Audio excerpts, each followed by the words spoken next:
Première épître de Paul aux Corinthiens, chapitre 4. Ainsi qu'on nous regarde comme des serviteurs de Christ et des dispensateurs des mystères de Dieu. Du reste, ce qu'on demande des dispensateurs, c'est que chacun soit trouvé fidèle. Pour moi, il m'importe peu d'être jugé par vous ou par un tribunal humain.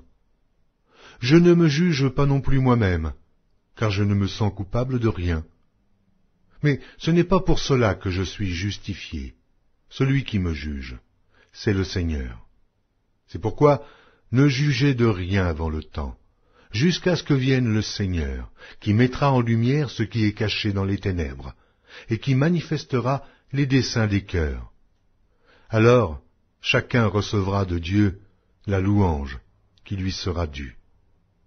C'est à cause de vous, frères, que j'ai fait de ces choses une application à ma personne et à celle d'Apollos, afin que vous appreniez, en nos personnes, à ne pas aller au-delà de ce qui est écrit, et que nul de vous ne conçoive de l'orgueil en faveur de l'un contre l'autre. Car qui est-ce qui te distingue? Qu'as-tu que tu n'aies reçu? Et si tu l'as reçu, pourquoi te glorifies-tu comme si tu ne l'avais pas reçu? Déjà, vous êtes rassasiés. Déjà, vous êtes riches. Sans nous, vous avez commencé à régner. Et puissiez-vous régner, en effet, afin que nous aussi, nous régnions avec vous. Car Dieu, ce me semble, a fait de nous, apôtres, les derniers des hommes, des condamnés à mort en quelque sorte, puisque nous avons été en spectacle au monde, aux anges et aux hommes. Nous sommes fous à cause de Christ, mais vous êtes sages en Christ. Nous sommes faibles, mais vous êtes forts. Vous êtes honorés, et nous sommes méprisés. Jusqu'à cette heure, nous souffrons la faim, la soif, la nudité. Nous sommes maltraités, errants, ça et là.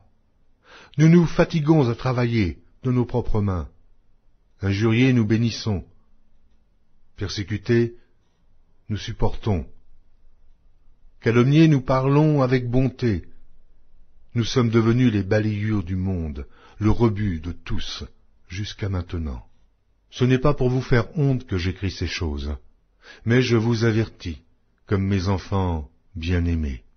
Car quand vous auriez 10 000 maîtres en Christ, vous n'avez cependant pas plusieurs pères, puisque c'est moi qui vous ai engendré en Jésus-Christ par l'Évangile. Je vous en conjure donc, soyez mes imitateurs. Pour cela, je vous ai envoyé Timothée, qui est mon enfant bien-aimé et fidèle dans le Seigneur. Il vous rappellera quelles sont mes voies en Christ, quelle est la manière dont j'enseigne partout, dans toutes les églises.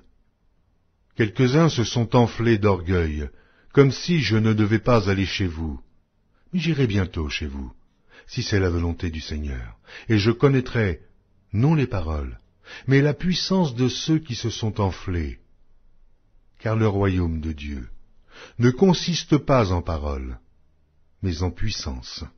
Que voulez-vous? Que j'aille chez vous avec une verge, ou avec amour et dans un esprit de douceur?